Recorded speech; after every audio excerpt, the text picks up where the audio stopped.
ឆន្ទៈពិតប្រាកដដែលស្ដែងចេញមកដោយពាក្យសម្ដីនិងពោពេញដោយធម៌ពលដ៏ស័ក្តិសិទ្ធិដើម្បីជួបនឹងទិវាស័ក្តិសិទ្ធិក្នុងជីវិតអ្នកត្រូវដឹងគុណថ្ងៃនោះមុននឹងវាមកដល់ដើម្បីឲ្យមានទិវាស័ក្តិសិទ្ធិចូលអ្នកគិតដល់ផែនការនៃថ្ងៃនោះហើយនិយាយពាក្យស័ក្តិសិទ្ធិថាអរគុណផែនការនីមួយៗដែលប្រព្រឹត្តទៅយ៉ាងល្អមុននឹងដល់ពេលប្រតិបត្តិជាក់ស្ដែងវាជារឿងងាយស្រួលបំផុតដោយគ្រាន់តែចំណាយពេលតែប៉ុន្មាននាទីប៉ុណ្ណោះតែភាពខុសគ្នាអាចធ្វើឲ្យទិវារបស់អ្នកអស្ចារ្យពិតប្រាកដមែនការដឹងគុណទិវារបស់អ្នកជាមុនវានឹងសាងទិវាស័ក្តិសិទ្ធិតាមរយៈច្បាប់នៃការស្រុកទាញពេលអ្នកផ្ដល់ការអរគុណដល់បទពិសោធន៍ផ្សេងៗរបស់អ្នកដែលប្រព្រឹត្តទៅយ៉ាងរលូនក្នុងថ្ងៃនេះអ្នកនឹងទទួលបានបទពិសោធន៍ដែលប្រព្រឹត្តទៅយ៉ាងរលូនត្រឡប់មកវិញបើអ្នកមិនជឿថារូបអ្នកមានឥទ្ធិពលឲ្យកើតអ្វីៗលើមជ្ឈដ្ឋានជុំវិញនៃទិវារបស់ខ្លួនទេចូលកាត់ដល់ពេលដែលអ្នកក្រោកឡើងទាំងអារម្មណ៍មិនល្អនិងមួម៉ៅនោះអ្នកនឹងប្រព្រឹត្តជីវិតប្រចាំថ្ងៃក្នុងថ្ងៃនោះដោយអ្វីៗហាក់ដូចជាខុសទាំងអស់រហូតដល់ថ្ងៃនោះចប់ហើយអ្នកបានត្រឹមតែឧទានឡើងថា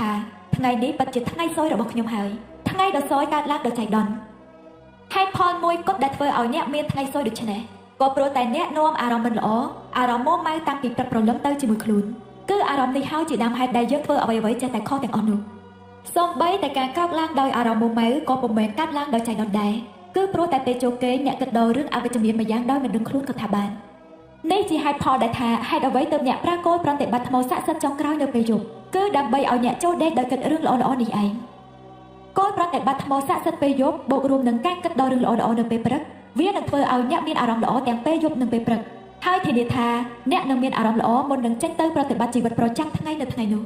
ដើម្បីឲ្យមានទិវាស័ក្តិសិទ្ធិអ្នកចាំបាច់ត្រូវមានអារម្មណ៍ល្អខ្ញុំមិនដឹងអ្វីផ្សេងក្រៅពីការដឹងគុណដែលធានាថានឹងធ្វើឲ្យអ្នកមានអារម្មណ៍ល្អភ្លាមៗនោះទេអ្វីដែលជាផែនការសម្រាប់ថ្ងៃនេះមិនថាជាការធ្វើដំណើរការប្រជុំគម្រោងអ្វីមួយអាហារថ្ងៃត្រង់ហាត់ប្រាណដើរផ្សារលេងកីឡាមើលភាពយន្តណាត់មិត្តភ័ក្តិលេងយូហ្គាឬទៅសាលាចូលធ្វើថ្ងៃនេះឲ្យទៅជាទិវាស័ក្តិសិទ្ធិដោយនិយាយពាក្យស័ក្តិសិទ្ធិថាអរគុណផែនការនីមួយៗដែលប្រព្រឹត្តទៅយ៉ាងរលូនមុននឹងបន្តជីវិតប្រចាំថ្ងៃតទៅមុខទៀតបើអ្នកជាអ្នកធ្វើតារាងប្រចាំថ្ងៃនៅអ្វីដែលអ្នកត្រូវធ្វ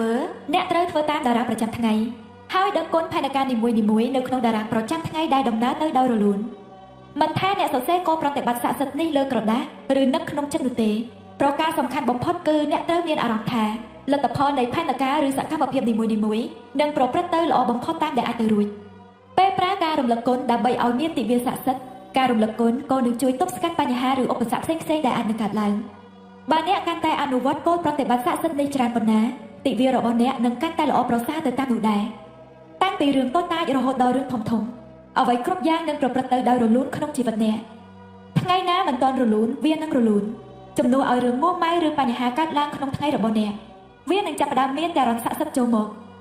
រឿងផ្សេងៗដែលអ្នកចង់បានហាក់ដូចជាប្រព្រឹត្តទៅទាំងមិនបាច់ប្រឹងមិនបាច់ព្រួយមិនបាច់តានតឹងនឹងមានតែភាពរីករាយយ៉ាងអស្ចារ្យប៉ុណ្ណោះពេលចាប់ផ្ដើមប្រកាសដឹងគុណដំបូងដើម្បីឲ្យមានទិវាស័ក្តិសិទ្ធិខ្ញុំជ្រើសរើសពីអរគុណដល់ហេតុការណ៍ក្នុងទិវារបស់ខ្ញុំដែលធ្វើឲ្យខ្ញុំពុំសូវរីករាយរឿងមួយក្នុងចំណោមនោះគឺការទៅផ្សារទំនើបការចាប់ផ្ដើមដំបូងនៃទិវារបស់ខ្ញុំនិយាយពាក្យស័ក្តិសិទ្ធិថាអរគុណភាពងាយស្រួលនិងរីករាយក្នុងការធ្វើដំណើរទៅផ្សារទំនើបខ្ញុំមិនដឹងថាការធ្វើដំណើរទៅផ្សារទំនើបមានភាពងាយស្រួលនិងសប្បាយដូចម្តេចទេតែខ្ញុំដឹងគុណចំពោះលទ្ធផលនោះឲ្យច្រើនតាមដែលអាចធ្វើបានលទ្ធផលនៃធម៌ពលស័ក្តិសិទ្ធិនៃការដឹងគុណគឺថាខ្ញុំបានកន្លែងចតឡានចំទ្វារចេញចូលក្រោយមកខ្ញុំបានជួបមិត្តចាស់ពីរនាក់គេក៏បបួលគ្នាទៅញ៉ាំអាហារថ្ងៃត្រង់ក្រោយទិញអីវ៉ាន់រួចមិត្តម្នាក់ប្រាប់ខ្ញុំពីអ្នកសម្អាតផ្ទះដ៏ល្អម្នាក់តែថ្លៃឈ្នួលមិនថ្លៃទេវាជាអ្វីដែលខ្ញុំកំពុងរកខណៈពេលដើរទិញអីវ៉ាន់ក្នុងផ្សារទំនើបមិនថាមើលទៅខាងណាទេអ្វីៗដែលខ្ញុំត្រូវការវាបង្ហាញខ្លួនចំពោះមុខខ្ញុំហាក់ដូចជាបដិហាអញ្ចឹងគ្រប់យ៉ាងមានទាំងអស់មួយប្រភេទហើយមួយប្រភេទទៀតថែមទាំងបិទស្លាកបញ្ចុះតម្លៃពិសេសទៀតផងខ្ញុំទិញរួចរាល់ក្នុងពេលដ៏ខ្លីពេលដើរទៅដល់តុគិតលុយកន្លែងគិតលុយថ្មីបើកល្មមអ្នកគិតលុយបោកដៃហៅខ្ញុំខណៈពេលបូកសរុបថ្លៃទំនិញនាងសួរខ្ញុំទៀតថាតើត្រូវការថ្មពិលដែរឬទេអូខ្ញុំភ្លេចឲ្យឆឹងការទៅផ្សារទំនើបពិតជាសប្បាយរីករាយណាស់នេះជារឿងដ៏អស្ចារ្យពិតមែន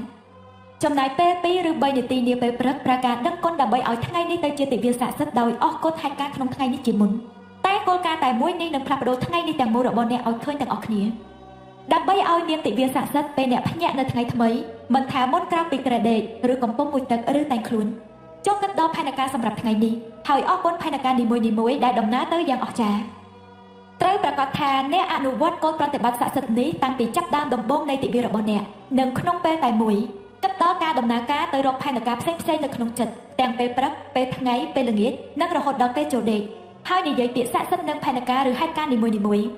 ស្រមៃថាអ្នកកំពុងនិយាយអរគុណចំពោះទីបញ្ចប់នៃថ្ងៃនេះហើយអ្នកដឹងគុណយ៉ាងមហិមាព្រោះវាជាដំណើរទៅយ៉ាងរលូនអ្នកអាចប្រើភាសាវិសេសវិសាលបែបណាក៏បានតាមដែលចូលចិត្តដើម្បីជួយឲ្យអ្នកមានការរលឹកដឹងគុណកាន់តែច្រើន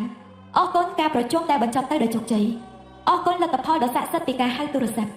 អរគុណថ្ងៃមួយក្នុងបណ្ដាថ្ងៃដ៏ល្អបំផុតនៅកន្លែងធ្វើការអរគុណកីឡាដ៏គួរឲ្យរំភើបអរគុណទិវាពលកម្មដ៏សែនរីករាយនិងមិនហត់នឿយ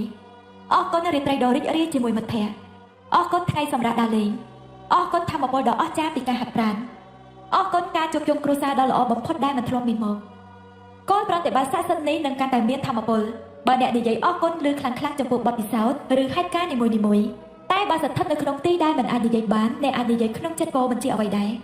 ក្រោយពីបញ្ចប់ការប្រើធម្មពលស័ក្តិសិទ្ធិនៃការដឹងគុណដល់គ្រប់កិច្ចការនិងហេតុការណ៍នៃថ្ងៃនេះរបស់អ្នកហើយចូលនិយាយថា